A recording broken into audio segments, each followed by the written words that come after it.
All right. So with that said, let's go ahead and swing back around and give our picks for the Javante Tank Davis versus Hector Luis Garcia.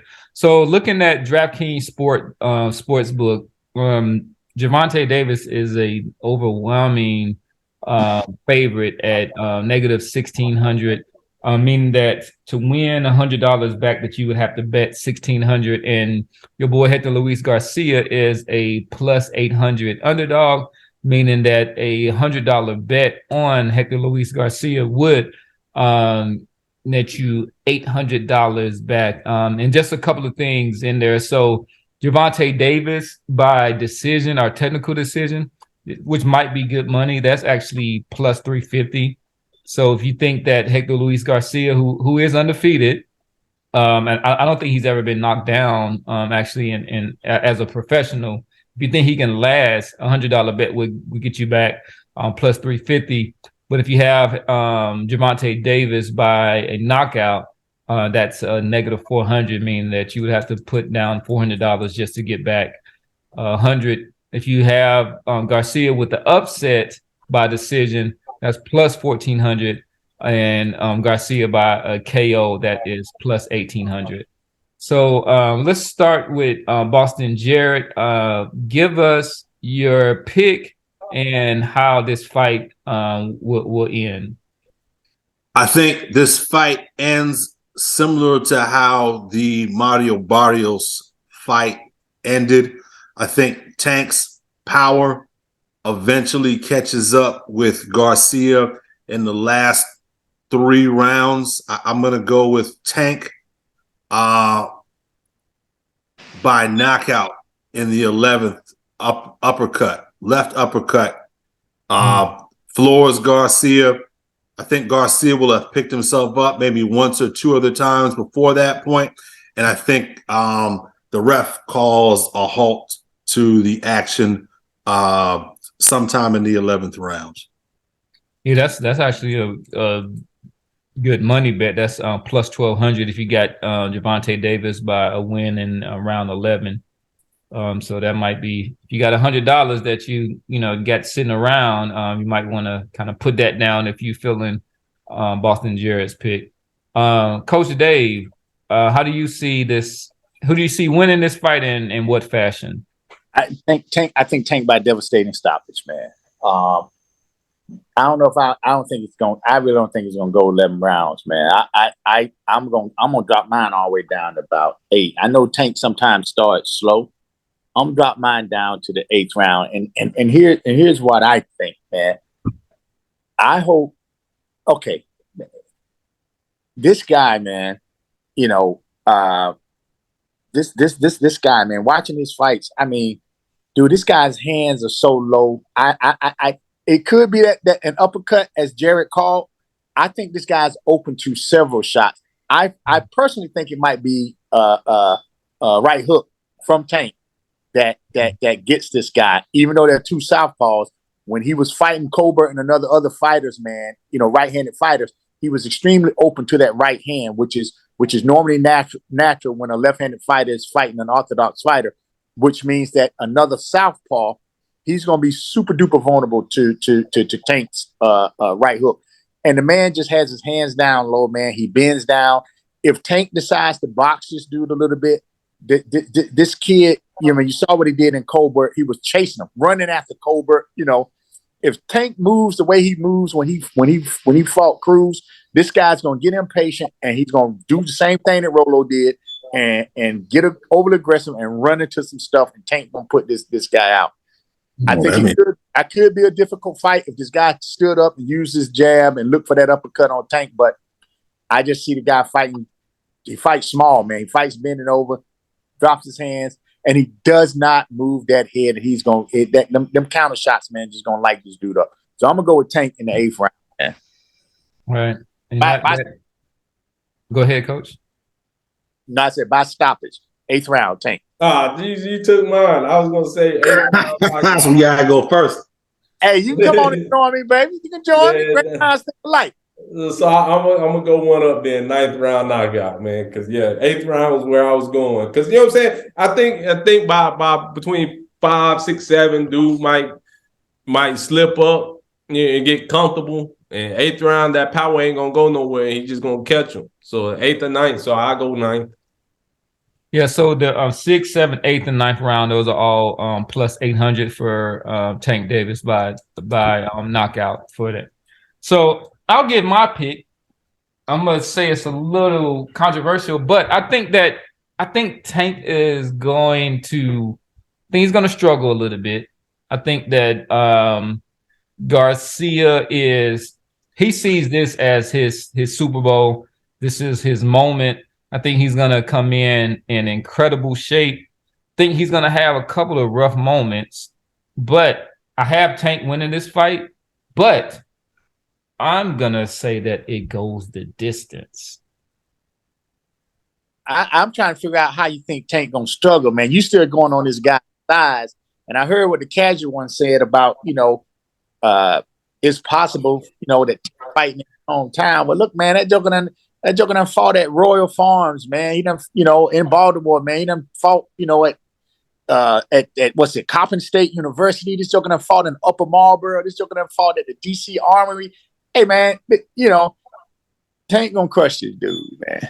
So I'm just trying. How is he gonna have problems though? That's what I'm getting at. Do you think this guy? Because the professor mentioned the guy's size, but I don't see him. The fights that I watched, I didn't see him using his size to an advantage of a fighter like Tank. So I'm just curious to see where you think the problem's gonna be at. Yeah, Cam, you think he's gonna fight the way he's been fighting? Or you think he's gonna come out and fight differently? He better fight. Yeah, I think that he's going to I think that they're going to put in a kind of a game plan to basically defuse, some of Tank's kind of explosiveness. And people think of Tank as this kind of this whirlwind, this kind of Tasmanian. Tank is a boxer, so I think he's gonna take some rounds to just kind of download, some of this data and kind of get it together. And I think that I don't know. I think that with just the circumstances around the fight, being in the hometown, Tank was out there partying it up in South Beach. But I just think that he's gonna. I don't know. I like, just don't be surprised if you see a little bit of a struggle. You see that maybe Tank doesn't maybe have the singular focus that we usually see. And I think that Garcia will see this as his opportunity to make a statement. I just don't think he has the talent to be able to kind of overcome with Tank. I think he'll get dropped and he'll do that. But I see the fight going 12 rounds. I think it only goes 12 rounds is if and like I said earlier, I know Tank starts slow. It's like you said, he'll box him a little bit, but the only way is just that if something happens that this guy gets Tank's respect, you know what I'm saying? Other than that, man, it's going to download that data. Then it's going to be time to hunt. Come out that third, fourth round. You're going to see that boy hunting. I agree. And one of the things is that Garcia is not he has 10 knockouts in 16 fights. He's not a finisher like Tank, but he is known to drop fighters early in his bouts or whatnot. So I think that he understands the need to kind of get fighters respect, and then like once they kind of realize it, they'll adjust. And I do agree. I don't think that he does utilize his height and size like he can. But Tank is 5'5". This guy's 5'9". I think that just his physicality might pose some issues. Just one quick factor. Let me throw that in there because we were talking about size and physicality. This guy has never fought at 135 before, and he's fought as low as 126 pounds. So, his frame is a little bit big. He's got longer arms, longer legs, a little bit taller. I think Tank is a little bit heftier. He's got a little bit more mass to him than this guy. We're gonna have to see. We're gonna have to see, man. I agree with Dave. He can't.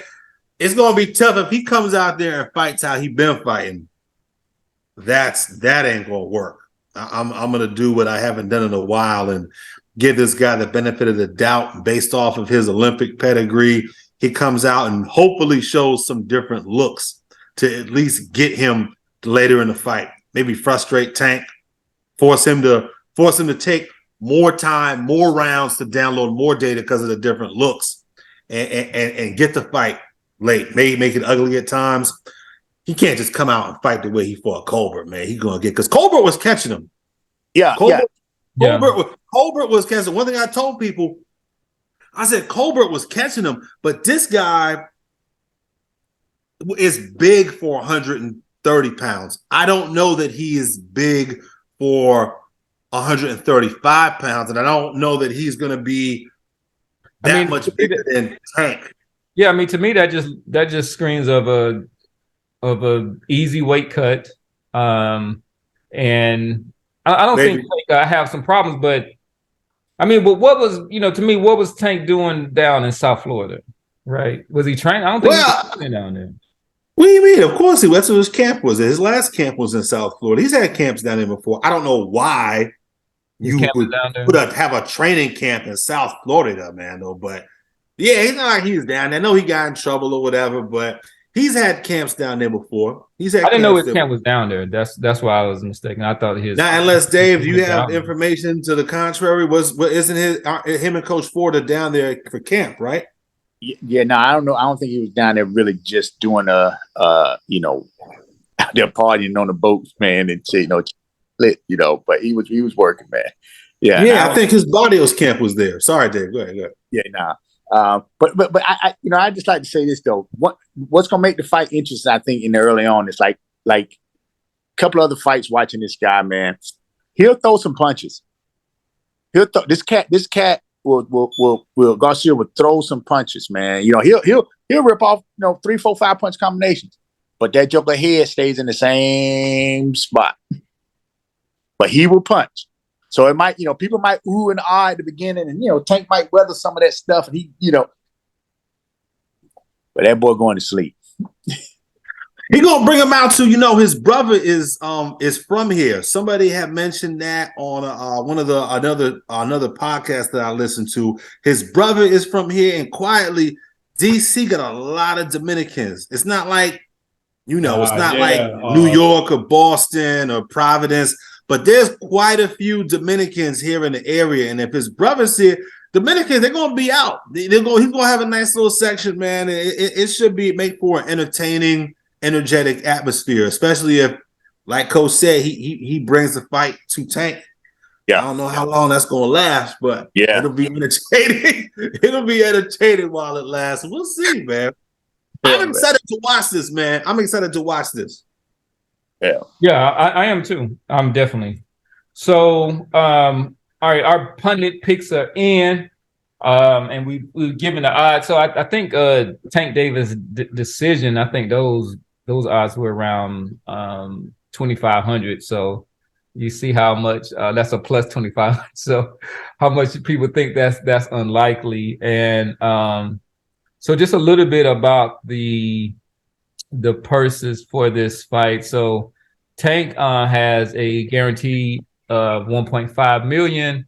Garcia is expected to earn 350,000 with the pay-per-view split at 60-40 for Davis. So which should bode well for him. His last fight against Rolly Romero, he had a guarantee of 2 million. He made 5 million after the pay-per-view sales, and Rolly had a guaranteed of 500,000, and he made 1.5. So 300,000 to Tank's 1.5. That's like a C. That's like the D side, nigga. Damn. That's kind of like Canelo and anybody that he fights. Nah, well, it is, but the difference is so much more money. I mean, Caleb Plant made 15 mil, right? Danny Jacobs made 15 mil. Kovalev drunk ass made 15 and 16 Gary mil. Jacobs made 15 mil. That's why I this thought it was whole 10. thing, we talked in the pre-pro about what I heard what Bevo wanted. That's what fucked them up over there at the zone, because that shit got leaked from what I understand. They did not want to leak that Jacobs purse got leaked, and then one thing led to another. Everybody, the two guys that took pay cuts were the two Eddie Hearn guys, was I believe Billy Joe Saunders and Callum Smith. I don't think those guys made 15 mil, but Kovalev did, who is managed by Julie. Is it not Julie Letterman? Who is the anyway? Kovalev, Jacobs aren't Eddie Hearn guys, and they got what they got. So anyway, All right, but we signed off. Make sure y'all like and subscribe. Peace. Peace out. Keep it popping.